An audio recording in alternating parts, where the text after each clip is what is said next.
তো আমি মনে হয় আমার লাস্ট প্রিভিয়াস যেই ভিডিওতে বলেছিলাম আমি আলামত পেয়েছি। আলামতের মধ্যে যেমন বিছানার বেডশিট, যেটা প্রেয়ার রুমের বেডশিট তাদের ছিল, আই মিন যারা রেন্ট নিয়েছে তাদের। আর মেইন যে বেডরুম, সেখানে বিছানার উপরে হচ্ছে গিয়ে তাদের বালিশের উপরে, যেটা অনেকে দেখবেন মফস্বলে যেটা করে আর কি, বালিশের উপরের মধ্যে আবার মানে বালিশ তো পিলো কাভার পরানোই থাকে, তার উপরেও আলাদা একটা কাপড় বা তোয়ালে টাইপের কিছু দিয়ে তারপর মাথা রাখে যেন তেল বা অন্য কিছু ওই পিলো কাভারে না লাগে। তো সেটা দেখছিলাম মেইন বেড, মানে যেটা কিনা কখনোই ডাইনিকে ওইভাবে আমি রাখতে দেখি নাই বা করতে দেখি নাই ওরকম। এবং ওই কাপড়টাও ডাইনির বলে আমার মনে হয়নি, বা কখনো আমি যখন এর আগে ভিজিট করেছি এই কাপড় আমার মানে ডাইনির বা ওই বাসার কারোর বলে মনে হয় নাই। গামছা, চেয়ারের উপরে গামছা, বিছানার উপরে গামছা, প্লাস টিভিটা তো বলেছি টিভির কানেকশন অন। আর হচ্ছে কাঠের যেই ওয়াল অ্যাটাচড যেই আলমিরাটা, এই আলমিরার ডান দিকের পাল্লাটা হচ্ছে টোটালি এরকম ফাঁক হয়ে একটুখানি হালকা খোলা। বোঝাই যাচ্ছে যে এই রুমটা একদম পুরো দস্তুর মতো ব্যবহার করা হচ্ছিল। আর কাঠের আলমারিও যেহেতু লক করা নাই, আর তার ভেতরে হচ্ছে ডাইনির সমস্ত শাড়ি কাপড়, একদম বোঝাই যায় যে সেগুলো সব কিছু মানে ধরে নেড়ে চেড়ে বা একদম খুলে খুলে দেখা হয়েছে। প্লাস এতবারই পাল্লাটা খুলেছে কারণ আমি যখন লাস্ট টাইম যাই আমিও কিন্তু আমার জিনিস ওই পাল্লার ভেতরে নিচের অংশে, শাড়ি তো হ্যাঙ্গারে করে ঝুলানো থাকে, তার নিচের ফাঁকা অংশে আমিও কিন্তু আমার জিনিসপত্র কাপড় চোপড় পোশাক আশাক অর্থের এগুলো রেখেছিলাম। তো তখনও যখন আমি পাল্লা টান দিয়েছি দেখেছি যে দুই সাইডের দুই পাল্লাই হচ্ছে গিয়ে ম্যাগনেটের সাথে ভালোভাবে অ্যাটাচড হয়। বাট আমি যখন রেফার্ড হয়ে গেলাম উড়াল দেওয়ার 2 মাস পর ডাইনি চলে যাওয়ার, ওই রেফার্ড হয়ে যখন গেলাম তারপর কিন্তু আমি দেখতে পাচ্ছি যে ডান সাইডের পাল্লাটা কোনোভাবেই ম্যাগনেটের সাথে আর হচ্ছে গিয়ে বাউন্ড হয় না বা অ্যাট্রাক্ট হয় না, বা মোদ্দা কথা হচ্ছে ওই পাল্লাটা লাগেই না, মানে পাল্লাটাকে টেনে বা বারবার খুলে লাগিয়ে যেভাবেই হোক পাল্লাটাকে নষ্ট করা হয়েছে। আর ভেতরের জিনিসপত্র ঘাটাঘাটি তো করা হয়েছে, এটা বলার অপেক্ষাই রাখে না। যখন আমার অসুস্থতাজনিত কারণে আমি যখন হসপিটালাইজড হলাম, 1 সপ্তাহের মতো আমাকে হসপিটালে অবজারভেশনে রাখা হলো, ভর্তি রাখা হলো, এবং তারপরেও আমাকে হচ্ছে গিয়ে patient party choice on request লিখে রিলিজ দিয়ে বাসায় বেড রেস্ট লিখে পাঠানো হলো। তারপর তো বলেইছি আসার পর আমাকে কিভাবে তাদের মুঠোয় নিয়ে খাওয়া দাওয়া থেকে শুরু করে অন্য যে কোনো ব্যাপারগুলো নিয়ে, কাজের মহিলার বিল থেকে শুরু করে কিভাবে আমি কী করবো সেই ব্যাপারে আমাকে উপর্যুপুরি তাদের মোতাবেক উপদেশ দেওয়া হচ্ছিল, এবং বারবার এগুলো নিয়ে আমাকে প্রিক করা হচ্ছিল।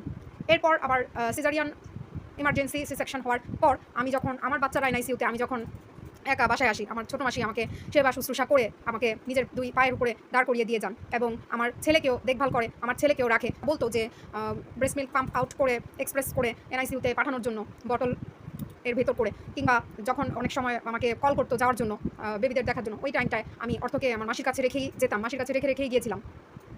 এবং যখন কেএমসি শুরু হয় তখনও মাসির কাছে রেখেই যেতাম, কারণ আমি গেলে আমাকে ওইখানে প্রায় 1.5 থেকে 2 ঘন্টা হাতে সময় নিয়ে যেতে হতো, এবং ওই টাইমটা বেবিকে হচ্ছে আমার স্কিন টু স্কিন কন্ট্যাক্টে বা আমার বুকের সাথে লাগিয়ে নিয়ে বসে থাকতে হতো। তো এরকমই একদিন কেএমসির সময় আমি মাসিকে বলে যাই আমার বড় ছেলেটাকে সন্ধ্যার দিকে যেন হচ্ছে কোনো একটা ডিম পোচ করে খাওয়ায়, সাথে একটা নুডলস সিদ্ধ করে দেয়, অথবা দুধ যাতে গরম করে দেয়। তো আমি কেএমসি শেষ করে হসপিটাল থেকে এসে ফিরে দেখছি যে মাসি বলতেছে অর্থকে কিছুই খাওয়াতে পারেনি, কারণ হচ্ছে চুলা ধরানোর যেই লাইটারটা রান্নাঘরেই মাসি দুপুরের রান্নাবান্না সেরে সমস্ত কাজ সেরে যে ছোটো বাটি সেটাতে লাইটার রেখে, যেই জায়গায় লাইটার থাকে সেখানে মাসি রেখে আসছে, সন্ধ্যার দিকে গিয়ে লাইটারটা পাচ্ছে না। তো আসল কথা হচ্ছে গিয়ে লাইটারটা সবসময় ওইখান থেকে কে আর নিবে, ওই যে ওই চরিত্রহীন লোকটা যার স্মোকিংয়ের অভ্যাস, একদম একটা চেইন স্মোকার বলা চলে, লাইটারটা সুন্দর নিয়ে ঘর থেকে বের হয়ে গেছে, বাসা থেকে বের হয়ে গেছে, মানে বাসায় মহিলা মানুষ আছে বলে হয়তো বা একটু মানে রেয়াজ করলো, বাসা থেকে বের হয়ে লাইটার নিয়ে পকেটে করে সে উধাও হয়ে গেছে। আর এদিকে ঘরে কোনো ম্যাচ বক্সও নাই, মাসি চুলাও ধরাতে পারে নাই, আর আমার ছেলেটাকে খাওয়াতেও পারে নাই। তো এটা শোনার পর আমার জাস্ট লিটারেলি আমার হচ্ছে মেজাজ এত গরম হয়, এত খারাপ হয় যে আমি সাথে সাথে ওই বেয়াদব অভদ্র ক্যারেক্টারলেস লোকটাকে ফোন দেই এবং জিজ্ঞেস করি তাকে সরাসরি যে লাইটারটা উনি নিয়েছেন কিনা, এবং সে এতটাই মৃত্যু, কারণ উনি ছাড়া ঘরে লাইটার আর হেঁটে হেঁটে কোথায় চলে যেতে পারে, লাইটার এই বাসায় শুধুমাত্র চুলা ধরানোর কাজেই ব্যবহার হয়, এছাড়া লাইটার আর কে নিবে। এবং হুটহাট সে আসার পর ওই চরিত্রহীন লোকটা মনে হয় তার জাস্ট এই ঘটনার আগের দিন মাত্র তিনি এসেছিলেন মেয়েকে নিয়ে দিতে এসেছিলেন, এবং আসলেই তো হচ্ছে গিয়ে থেকে যেতেন, একদম 5 রাত না থেকে আবার যাওয়ার নাম তো উঠতো না, আর বেশিরভাগ সময় থাকতে নিত। হ্যাঁ, প্রাইভেসি তো কোনো বালাই নাই, কিছু নাই, মানুষের বেডরুম ইউজ করে। তো তাকে আমি যখন সরাসরি জিজ্ঞেস করি, একদম আমাকে সরাসরি না করে দিয়েছে যে না সে লাইটার নেয়নি, কিন্তু আসলে লাইটার সেই নিয়েছে, এবং আমি সরাসরি ফোন করে জিজ্ঞেস করাতে সে যেহেতু অস্বীকার করলো নেয় নাই, দ্যাটস ওয়াই পরে লাইটারটা কিন্তু আর ফেরতও দেয়নি। পরে আমাকে জনি সে বলতেছে যে তুমি যেহেতু সরাসরি এভাবে জিজ্ঞেস করছো, তুমি এটা এভাবে জিজ্ঞেস করা উচিতই হয় নাই, তুমি ধরতে পারতা, তুমি যদি ওয়েট করতা, তাকে সরাসরি ফোন দিয়ে জিজ্ঞেস না করতা, সে এসে যখন এটা একসময় তো রেখে দিতই, তারপরে গিয়ে তুমি মানে নিজ থেকেই বুঝতেও পারতা, শিওরও হতে পারতা যে ওই লোকই নিয়েছে, আর এটা হচ্ছে তাকে তখনই ওইভাবে হচ্ছে ধরে জিজ্ঞেস করে ব্যাপারটা ক্লিয়ার হওয়া যেত। এবং আপনার সাথে সে এমন যে কারোর সাথে এমন একটা ভাব ধরবে, আপনি একটু সময় দিবেন, আমার সাথে একটু কথা বলবেন, আর কথা শেষে থ্যাংক ইউ, মনে হলো যেন আপনাকে জ্ঞান দিল, আপনি তার স্টুডেন্ট, আপনাকে জ্ঞান দিল। ওরে বাপরে বাপ, জ্যোতিষের চাইতেও বড় উপরে, মানে ডাইনিকে কি করে হাতের মুষ্টিতে রেখে নিজেদেরকে ভালো প্রমাণ করে সমস্ত সুবিধা নিবে, পুরো বাসাটা দখল করে ব্যবহার করবে। হ্যাঁ, ডাইনিকে বলে আমার চোখ দেখেই নাকি সে বুঝে গেছে আমি খুব ব্রিলিয়ান্ট। বাপরে বাপ, জ্যোতিষের চাইতেও কত বড় বাবা। আর এইসব শুনে তো ডাইনি একদম গোলে জল হয়ে যায়, কারণ ডাইনির স্বভাবটাই তো এরকম, বাইরের মানুষকে কিভাবে পেটে ঢুকানো যায়, বাইরের মানুষের কথায় কেমনি ইনফ্লুয়েন্সড হওয়া যায়, ডাইনি তো এগুলোতে একেবারে ট্রেনিং প্রাপ্ত, ট্রেনিং। যেমন বাপ মা তেমনই মেয়ে, গায়ে পড়ে উজে উজে সবার সাথে কথা বলে। ছোট মাসি তো তার সাথে ওই লোকের সাথে কোনো কথাই বলতে চাইতো না। ছোট মাসিকে একটু কথা বলি, একটু আপনার কাছে সময় আছে দিদি, একটু কথা বলি, একটু শুনেন, মানে দিয়ে ডেকে বোঝাবে যে তার চরিত্রে কোনো দাগ নাই। তো মাসি বলতেছে আমি আর কি বলবো, তার বড় মেয়ে কত ব্রিলিয়ান্ট, ছোট মেয়ে কত ব্রিলিয়ান্ট, তাদেরকে সে কিভাবে বড় করেছে, মানুষ করেছে, দুইটা মেয়ে, হ্যাঁ তাদের জন্য মানে তার এত গর্ব, দুইজন পাবলিক ইউনিভার্সিটিতে টিকেছে। কিন্তু চরিত্রের যে কালো দিকগুলো তোর ছোট মেয়ের, যার কারণে আত্মীয়ের বাসা থেকে নিয়ে আসতে হয়েছে, আর কোনো আত্মীয়ের বাসায় জায়গাও হচ্ছে না, হল এমনকি ঢাকা ইউনিভার্সিটির হলেও তাকে দেওয়ার মতন তোদের সাহস হয় না, যে একদম তার সাথে পিছে পিছে চোখের মতোই লেগে থাকতে হয়, এইগুলো তো বলিস না কিরে, এই কাহিনীগুলো তো বলিস নাই আবার। তো ছোট মাসির কাছে এই সমস্ত কেচ্চা কাহিনী নিয়ে বসে, আর মেয়েটাও তেমন, বাপরে বাপ, ছোট মাসির সাথে উজে উজে কথা বলতো। তো মাসির মনে হয় শরীর ভালো ছিল না, বলছে যে আমার শরীরটা ভালো না, জ্বর সিজন চেঞ্জ তো এর জন্য জ্বর। হ্যাঁ, আর সেই মেয়ে ওইখানে প্রিয় আন্টির কাছে ফোন দিয়ে বলেছে আপনার ওই আন্টিটা তো বলতেছে তার নাকি জ্বর, ঠিকমতো খাওয়া দাওয়া হয় না, এই মানে দুধ টুধ কিছু খেতে পারে না। ওই দিন সম্ভবত একাদশী ছিল বা কিছু একটা, মাসি হয়তো বলছে যে মুখে রুচি নাই বা সামথিং, আর সেই মেয়ে সেই কথাকে উল্টে পাল্টে পাস করেছে যে মাসি নাকি বলেছে মাসির শরীর ভালো না, দুর্বল লাগে, কিছু খেতে পারতেছে না, কিছু খেতে দেওয়া হয় নাই, দুধ টুধ খেতে পারে নাই, বা যেটাই হোক। কিন্তু পরবর্তীতে মাসি বলছে যে মাসি এই ধরনের কোনো কথাই বলে নাই, মেয়ে সব বানিয়ে বানিয়ে বলছে। কিন্তু মাসিও হয়ে যায় মিথ্যুক, মাসি কি বলছে না বলছে, আর ওই মেয়ে কোন কথাকে কি করে ফোনে কি লাগিয়েছে, ওই মেয়ে যা বলবে তাই ঠিক। মানে এমন মা মেয়ে বাপ মিলে তাবিজ করছে আর কি জানি খাওয়াইছে। কারণ ওই যে পশু কুকুর আর পশু কুকুরের বউ সংক্রান্ত, তাদের ওই পশু কুকুরের বউয়ের মা কি করেছে, তাবিজ করেছে, সব কাহিনী যে তাদের কাছে উগড়ে দিয়েছে পেট থেকে ডাইনি। তো তারা তো বুঝেই নিছে যে ডাইনি এগুলাতে প্রভাবিত হয়। তারাও হতে পারে যে ফয়ে কারেফে দন্তা নয় দিল্লিটার থেকে কিছু এনে হয়তো খাইয়ে তাদের বশ করে নিয়েছে থেকেই তো পরে ডাইনি তাদেরকে ফ্রিজ কিনতে বলেও পরে আবার হ্যাঁ কথা আবার সোজা হয়ে গেছে। না, তারা শুধু ফ্রিজ কেন, তাদের যা দরকার যা লাগে সব ব্যবহার করবে। কিরে ডাইনি ওইখান থেকে বসে এসে রিমোটে এভাবে ছুড়ে দিতি নাকি দিয়েই গেছিস, কে জানে। পরে ডাইনি ওই মেয়ের কথায় হচ্ছে গিয়ে আমার যে বড় বোন কাজিন, যে আমাকে অনেক হেল্প করছে আমার জন্য অনেক কিছু, এবং এই বড় বোনের সাথেও আমার সম্পর্ক নষ্ট করার কতই না চেষ্টা করছে। যখনই দেখতো যে বোনটা আমার জন্য কষ্ট পাচ্ছে বা আমার জন্য এত কিছু করতেছে বা আমার বিষয়ে আমার পক্ষে দুই একটা কথা বলছে, তখনই সাথে ওকে ঘুরাই ফেলতো এবং ওকে দিয়ে আমাকে অনেক কিছু বলানোর চেষ্টা করতো, বলাইছো, এবং ওর সাথে আমার একটা ঝগড়া লাগানোর চেষ্টা, যেগুলো ওই ডাইনি সবার সাথেই আমার সাথে এরকম সম্পর্ক নষ্ট করার চেষ্টা করতো, সবার সাথে ঝগড়া লাগানোর চেষ্টা করতো, বা হচ্ছে গিয়ে সবসময় একটা মানে অন্যদেরকে একদম ওয়ার্ন করে রাখতো আমার সাথে যাতে যোগাযোগ না করে, কিছু না করে, বা একবার দুবার কেউ যোগাযোগ করলে তখন বলতো তলে কি করিস, জানা আছে, বুঝিস নাই, মনে করিস নাই, আমি বুঝি না, আমি অন্ধ না, এই না সেই না। তো একজনকে বলা মানে বাকি সবাইকেই এরকমই করে, এরকম রিলেটিভ থেকে কিভাবে আমার থেকে দূরে সরানো যায় সবই করতো। তো হচ্ছে গিয়ে পরে আমার ওই বোনটা, যেই বোনটা আমাদের অনেক কিছু করছে, অনেক হেল্প করছে, অনেক কষ্ট করছে আমার জন্য, অনেকের সাথে ফাইট করছে, অনেক ইনফ্যাক্ট সবাই অনেক কিছুই করছে। আমি শুধু কেউ ভাবে না যে আমি একজনকেই গ্লোরিফাই করতেছি, সবাই যা করছে আমার জন্য সেটা অনেক। সেই বোনটাকে ফোন দিয়ে বলছে কি যে ছোট মাসি নাকি দুধ খেতে পারতেছে না, এসে ও যাতে দুধ কিনে নিয়ে আসে। পরে বর্দি কি করলো, দুধ কিনে হসপিটালে নিয়ে আসছে এবং আমাকে বলতেছে জনিকে বলি সেই দুধটা নিয়ে মাসিকে দিতে, মাসির নাকি শরীরটা ভালো না, দুর্বল লাগতেছে, মনে হয় প্রেশার লো বা কিছু। তখন আমি বললাম কেন, জনি তো প্রতিদিনই রাত্রে অর্থ যেহেতু দুধ খায়, আর মাসি আছে একাদশী না, সরি ওইটা হচ্ছে মাসি হচ্ছে কি নিয়ম মাস মনে হয় নাকি, নিয়ম মাস, এই কার্তিক মাস নাকি কিছু একটা সামথিং, একাদশী বা একটা মাসি তখন নিরামিষ খাচ্ছিল বা যে কোনো কিছু একটা, আমার এই মুহূর্তে ঠিক মনে পড়তেছে না, মমিস ব্রেইন, ঠিক আছে, পয়েন্ট টু বি নোটেড, মমিস ব্রেইনের জন্য। তো আমি বললাম যে মাসি যে এই নিরামিষ খাচ্ছে, মাসি মাছ খাচ্ছে না, বা মাসির যে দুধ লাগবে, জনিত হচ্ছে গিয়ে অর্থের জন্য হাফ লিটার করে দুধ নিলে একদিনেরটা মানে একদিন রাত্রে কিনলে পরের দিন সারাদিন গিয়ে তারপরের দিন শেষ হয়ে যায়। তো ও তো হচ্ছে 3 প্যাকেট করে কিনতেছে, আগে অর্থের জন্য 1 প্যাকেট নিছে, এখন তো ও মাসি যাওয়ার পর 3 প্যাকেট করে কিনতেছে, তাইলে মাসি খায় না কেন? আর কে বলছে যে মাসি দুধের এই কথা বলছে, এগুলো বলতেছে যে ওই ভাড়া, মানে তখন আমি মানে বুঝতে পারছি বর্দিও যে একদম খুব আমাকে বলতে চাচ্ছিল, কারণ সবাই তো খুব ভয়ে থাকে, ডাইনির ভয়ে সবাই একদম জুজু বুড়ি হয়ে থাকে, কারণ কাকে কখন যে মানে নিজে এত শয়তান নিজের কথাগুলো কেউ যদি আমার কাছে পাস করে তাদেরকে মনে করেন একদম ফালা করে দেয়। তো বর্দিও হচ্ছে গিয়ে আমার কাছে সরাসরি কিছু বলতে চাচ্ছিল না, পরে আমি নিজ থেকে বুঝে নিছি, যেটা বল না বুদ্ধি থাকলেই বুঝে আমার বুদ্ধি আছে তাই আমি বুঝে নিতে পারি, এগুলো নিয়েও তো কত কথা বলে, আমি নাকি ভেবে নেই, আমি বানিয়ে বলি, এইটা করি সেটা করি, আরে হ্যাঁ তোর বুদ্ধি নাই তাই তুই বুঝতে পারিস না, ভাবতে পারিস না, গাধি। তো তারপরে হচ্ছে আমি যেহেতু বুঝে নিছি, পরে আমি বর্দিরে বললাম দেখ বর্দি, এই যে এই কাজটা করলো জনি তো এরকম 3 প্যাকেট করে দুধ দিচ্ছে, তাহলে মাসি আমাদের তো বলতে পারতো। মানে এখানে দেখেন ওই মেয়ে, ওই ধরিবাস চরিত্রহীন চোষা আম কতটা শয়তান হলে এখানে আমার সাথে কতজনের সাথে কতজনের ইন্টারলিঙ্ক ওয়েতে সমস্যার সৃষ্টি করতে চেয়েছে। ধরেন এখানে আমার ছোট মাসির সাথে আমার একটা মিসআন্ডারস্ট্যান্ডিং হতে পারতো, বর্দির সাথে হতে পারতো, আবার বর্দির সাথে ছোট মাসির হতে পারতো, ওই যে ডাইনি ছোট মাসিকে ভুল ভাবতে পারতো, কিংবা ডাইনি জনিকে ভুল ভাবতে পারতো যে জনির জন্য আমার জন্য হচ্ছে গিয়ে মাসি আসতে, জনি তার ঠিকমতো আপ্যায়ন করতেছে না বা জনি কেয়ার করতেছে না। এবার চিন্তা করে দেখেন এটা কেমন জোকের মতন ফ্যামিলি। দুইটা কারণ, এক এই চরিত্রহীন মেয়েকে কোথাও জায়গা দিতে পারে না, কোথাও নিয়ে রাখবে, মা বাপ অতিষ্ঠ, নিরাপত্তার অভাবে ভোগে, আর দুই এই ধরনের ফ্ল্যাট বাসা তারা তাদের এই জীবনে তাদের 7 জন্মে এরকম দেখে নাই, এই জীবনে এইরকম বাসায় প্রথম আসে, এবং মাটা তো ফুল একদম ডিটারমাইন্ড এই বাসা যত যাই হয়ে যাক ছাড়বেই না, তার জন্য ডাইনিকে একদম এরকম বশীভূত করে নিজের মুঠির মধ্যে নিয়ে রেখেছে। আর আমার সাথে এত সাহস পেয়েছে এরকম বেয়াদবের মতন কথা বলার, বেয়াদবের মতন। আমরা তো কখনো বলি নাই, কখনো আমরা এরকম মালিকগিরি দেখাই নাই, বিশেষ করে আমাকে যখন বলতো এটা তোমারই বাসা, তুমি কি বলো এইসব, তোমার বাসা না কেন, হবে না কেন, এই না সেই না, হ্যাঁ তখন আমি বারবার বলছি যেটা আমার না, আমি কেন বলবো, এটা যার বাসা আমি তো তারটাই বলবো। তখন তারাই ভাবে আমাকে এভাবে উস্কিয়ে দেখতো আমি কি বলি, আমি যদি ধরেন এই ধরনের মালিকগিরি দেখাইতাম বা কিছু, তখন আবার ওইখানে গিয়ে ওইটা লাগাইতো। মানে এদের স্বভাবটাই এরকম চাড়াল, যাকে বলে জনম চাড়াল।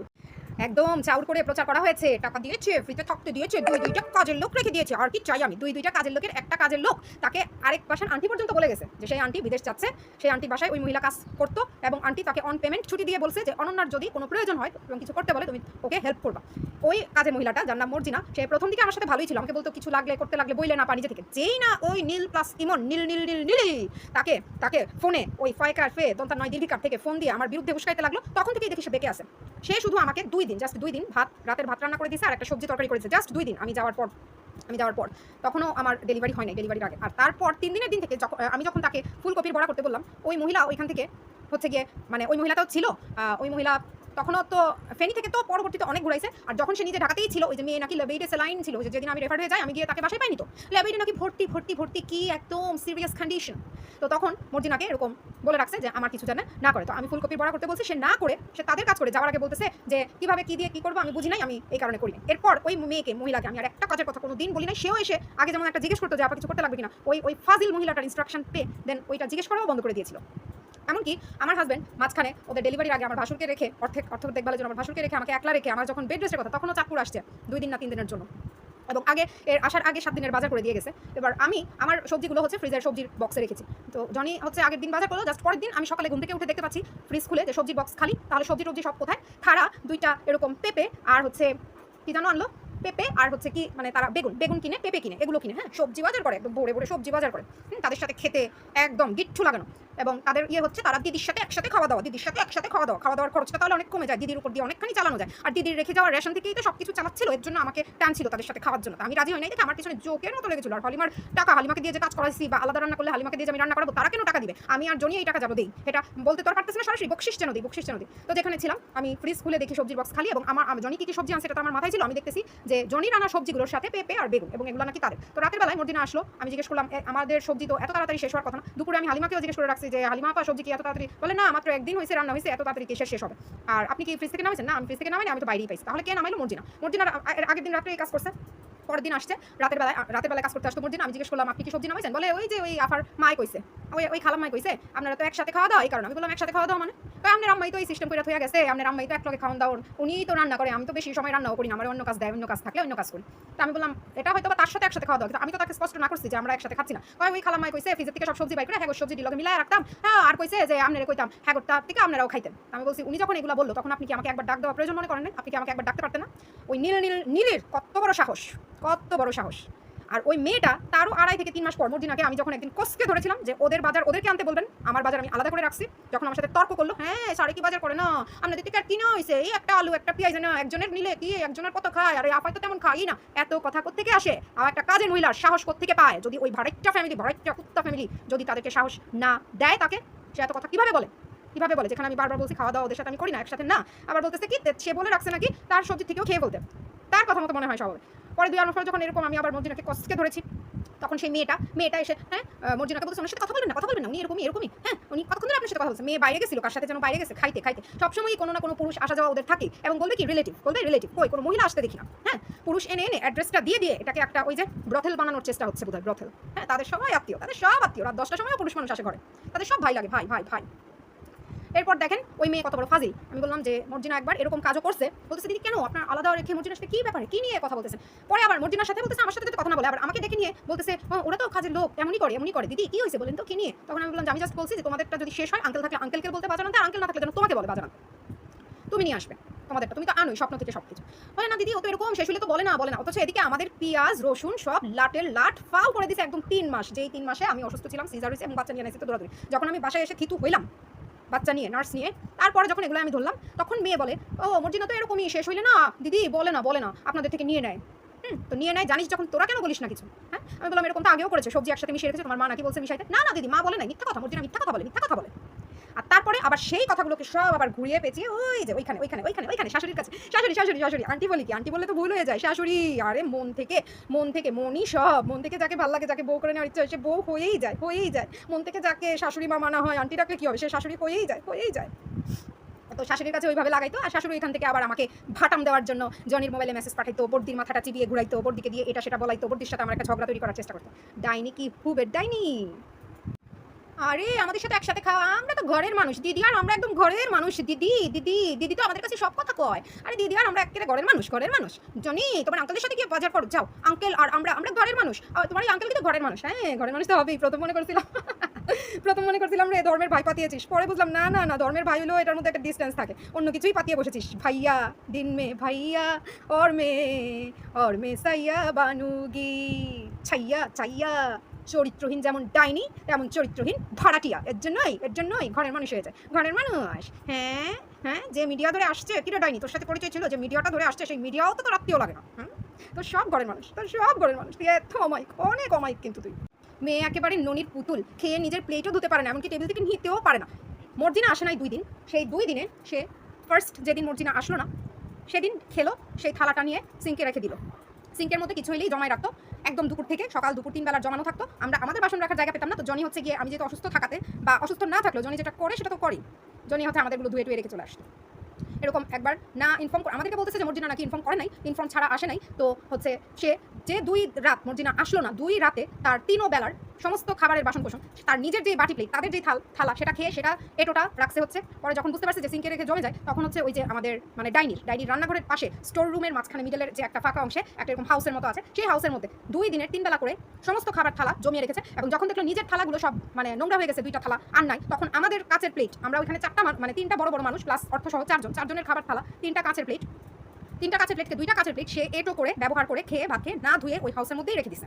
আর আমরা খাওয়ার সময় গিয়ে এদিকে আমরা প্লেট পাচ্ছি না, একসাথে খেতে বসলে আমরা প্লেট পাচ্ছি না। পরে হাউসে গিয়ে দেখা গেলো সেটা এটো করে রেখে দিস। ও এগুলা কিছু হয় না। হ্যাঁ তুমি এমন ননির পুতুল আর এমন বড় লোকের মেয়ে ভাড়া দিছো, তোমার কাছে বড় লোকের মেয়ে মানেই তো তারা আরামের যোগ্য। তুমি নিজে যেমন ফকিন্নি।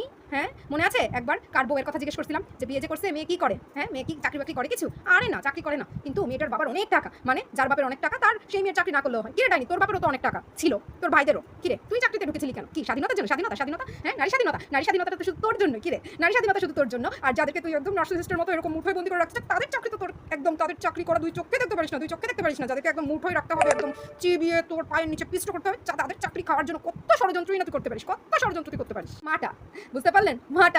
মাটা এসে বলে কি না, আমি তো বুঝতেছি না, হ্যাঁ না আমাদের কোনগুলো দিদির কোনটা আমাদের কোনটা, আমি আসি না তো এখানে, বেশি আসি না, থাকি না, ওই ফালতু শয়তানি নাকি আসে না। অথচ এমনও হয়েছে ভিডিও কলে আমি দেখছি, হ্যাঁ দিদির সাথে বসে বসে এইভাবে হেলান দিয়ে পিছে, দিদি যেমনি বসে মালকিনের মতো, মালকিন সে যে পিছনে বালিশ দিয়ে হেলান দিয়ে টিভি দেখতেছে দিদির সাথে বসে। দিদির রুমে ভাড়া নিছে যেই রুম, সেই রুমে মা মেয়ে থাকবে না, তাহলে এই রুম ভাড়া নিতে গেলি কেন গেলি? বলতি দিদি আপনার অন্য রুমটা ভাড়া নিবো বা পুরো বাসাটাই ভাড়া নিবো, 10,000 টাকায় দিয়ে দেন। হ্যাঁ তুই নাকি বেশি আসিস না, থাল বাটি কোনটা কার আমি তো বুঝতেছি না, তুমি যেমন এখানে থাকো না আমিও তো এখানে আসি না বেশি, আমি না বুঝতেছি না, সে নাকি এখানে থাকে না, সে বুঝতেছে না। না বুঝলে তোরা নতুন যে প্লাস্টিকের বাটি বুটি থালা মেলামাইনের স্বপ্ন থেকে কিনে আনিস, সেগুলো ব্যবহার কর, যেগুলো এখানকার সেগুলো কেন তুই যখন দেখছিস যেগুলো আমার কাজে লাগছে তুই সেগুলো অকুপাই করে রেখেছিলি কেন? হ্যাঁ ইচ্ছা করে নিজেদের খালি কড়াই টেবিলের উপরে, নিচে হচ্ছে ডাইনির বাটি যেগুলো তরকারি রাখার মতো বড় ছোট বাটির উপরে তাদের কড়াই এভাবে বসিয়ে রেখে স্ট্যান্ডের মতো করে বসিয়ে রেখে তারপর সেগুলো অকুপাই করে রাখতো। টমেটোর চাটনি বানায় প্রতিদিনই বা এটা সেটা বানিয়ে সমস্ত কিছু সেটার ভেতরে রেখে সেগুলো 2 দিন 4 দিন করে বাটি অকুপাই করে রাখতো। আর এদিকে আমি রাখার মতো বাটি পেতাম না, আর বেশিরভাগ ছোট বাটিগুলোকে এঙ্গেজ করে রাখতো, ছোট বাটিগুলো এঙ্গেজ করে রাখতো যাতে বড় বাটিগুলো ছোটগুলো শেষ হলে ধুইতে সুবিধা। মানে কম কিছু করে নাই, 6 মাসে কম কিছু করে নাই। আরেকদিন হচ্ছে এরকম কড়াই নিয়ে জনি হচ্ছে কি করতো, আমাকে বলতো যে ওরা যেমন আমাদেরগুলো ব্যবহার করে আমরা ওদেরগুলো ব্যবহার করি। আর আমার কথা ছিল আমি ওদেরটা ব্যবহার করবোই কেন, আমি ওদেরটা ব্যবহার করবো না, ওরা ওদেরটা ব্যবহার করুক। এবং ওরা তো চাইতোই ওদেরটা আমরা ইউজ করলে ওরা হচ্ছে উল্টা আমাদের থেকে আরো বেশি কিছু ইউজ করতে পারবে, যেমন পেঁয়াজ বাদামি যা কিছু বলেন, পেঁয়াজ রসুন মশলা থেকে হলুদ মরিচের গুঁড়া, এগুলো সব কিছু পরে আলাদা করেছে। আবার যেদিন মর্জিনাকে আমি খপ করে ধরেছিলাম, আমাকে বলছে কি যে মর্জিনা আমাকে তখন বলতেছে যে আমি তো এসে দেখছি আপনার ছোট খালাই যখন আইসে হ্যাগো আসিল না তখন কিছুদিনের লিগে না মাইয়া লইয়া গেছিল গা, হ্যাঁ হ্যাগোর তো সব আলগাই আসিল, আইয়া দেখছি হালিমা আপনার ছোট খালা সব হ্যাগো কৌটি কাউটা সব কিচ্ছু নাই, সব মেয়ে আইয়া লাইছে। মানে একটা কাজের মেয়ে, জাস্ট একটা কাজের মেয়ে আমার ছোট মাসের দিকে আঙুল তুললো, এবং আরেকটা কাজের মহিলা হালিমা যে আমাদের কাজ করতো তার দিকে আঙুল তুললো যে তাদের নাকি সব আলাদা কোটা ছিল। অথচ এই মর্জিনাই প্রথমে বলছে যে আপনার মাই তো এক লগে খাওন দাওন, কিচ্ছু তো আলাদা না, সব তো এক লগে, মশলা এগুলো আলাদা কি? পরে বলতেছে তাদের সব নাকি আলাদা ছিল, কৌটা কাউটি আমার মাসি আর হালিমা মিলে নাকি রান্না বান্না করে সব উধাও করে দিছে। সে নাকি পরে ওনারা আসার পর আবার কৌটা কাউটি কিনে আনাইছে, তার সারে কইয়া সারে কিনে আইনা দিছে, পরে আলগা করে নাকি রাখছে।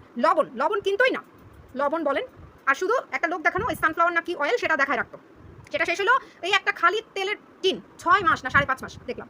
মেয়েটা এত বড় ফাজিল, টেবিলে যদি একটা কিছু রাখতো এনে টেবিল থেকে, এটা শর্তই না। আমি লাস্টলি একদিন তাদেরকে কিছুদিন কে নাকি রান্নাবান্না করে খাবার পাঠাচ্ছিল এরকম টিফিন ক্যারি করে আর বাটি বুটি দিয়ে, সেই সমস্ত বাটি টাটি সব ধুয়ে এনে টেবিলের উপরে এরকম স্ট্যাক করে রেখে দিত, যেটা অনেক দিন পরে থাকতো। লাস্ট আমি মর্জিনাকে বলিয়ে সেটা আবার স্টোর রুমে, যে এগুলো যদি কাজেই না লাগে এগুলো টেবিলে এভাবে রাখার মানে কি, এগুলো স্টোর রুমে রাখেন।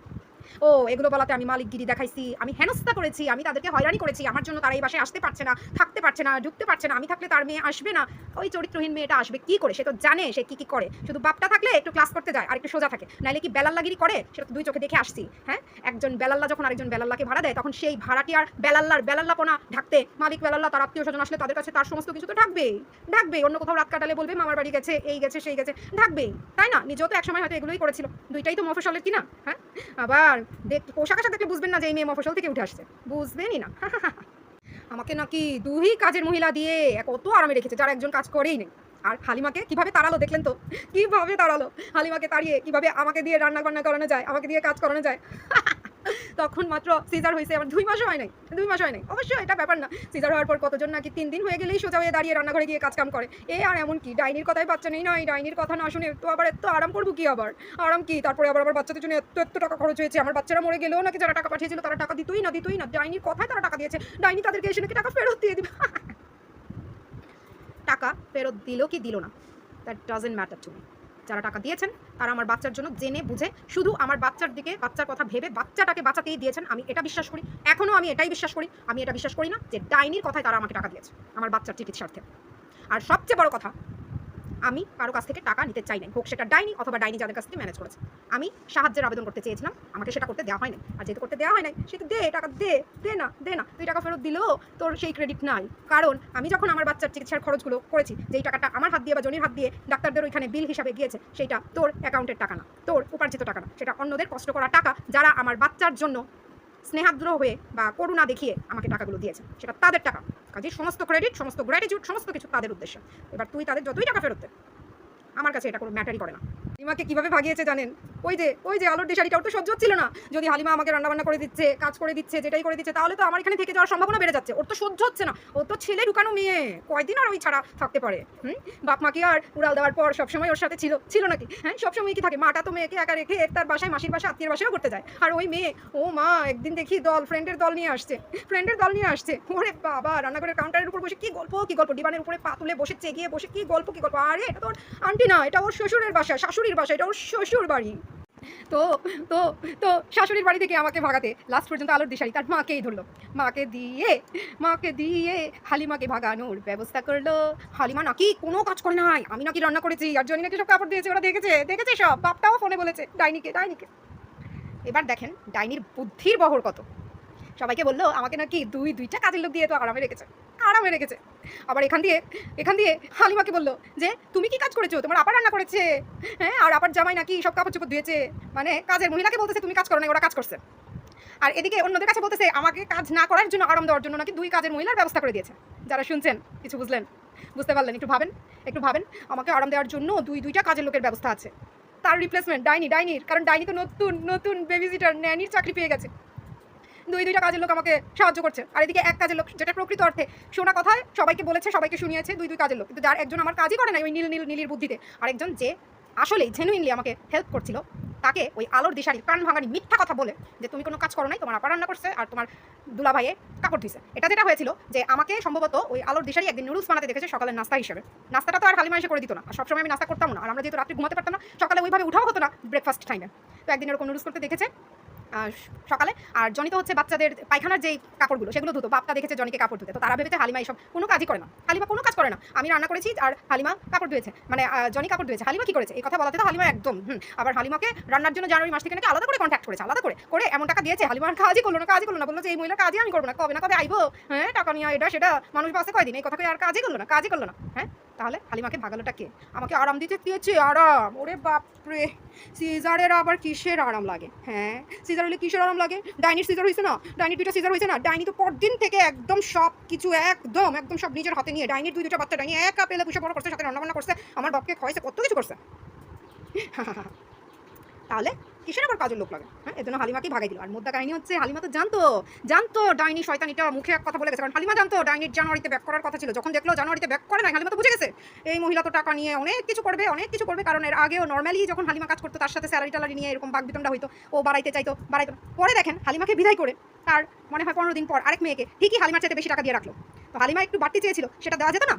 কিন্তু হালিমাকে রাখলে যে গুমর ফাঁস হয়ে যাবে, অনেকের কাছে অনেক কথা হালিমা বলে দিতে পারে, এর জন্য টোটালি হালিমা থেকে এই বাসা থেকে একদম শ্যাট করে কীভাবে সরানো যায় সেই ব্যবস্থায়। ডাইনি কি পরিমাণ শয়তানি, যারা ডাইনির কবলে পড়েছে, ডাইনির পাকে পড়েছে, তারাই জানে। বাদবাকিদের কাছে ডাইনি দেবী, যাদের কাছে ডাইনি দেবী আমার তাতে কিচ্ছু যায় আসে না, আমি তাদের বিরোধিতাও করি না। যারা আমার সাথে ভালোভাবে সম্পর্ক মেনটেন করতে চায়, আমি সবার সাথেই সেটাতে রাজি। কারণ আমি তো আর ডাইনির মতো না। ডাইনি যেমন চায় আমার সাথে কেউ যোগাযোগ না করুক, কারোর সাথে আমার কানেকশন না থাকুক, যার জন্য অনেককে অনেক থ্রেটও দেয়। আমি যদি ডাইনির মতো আমার নিজের লেভেলটা নামিয়ে ফেলি, তাহলে আর কী লাভ? কুকুর কামড় দিয়েছে হাঁটুর নিচে, তাই বলে কি কুকুরের হাঁটুর নিচে গিয়ে আমাকেও কামড়াতে হবে?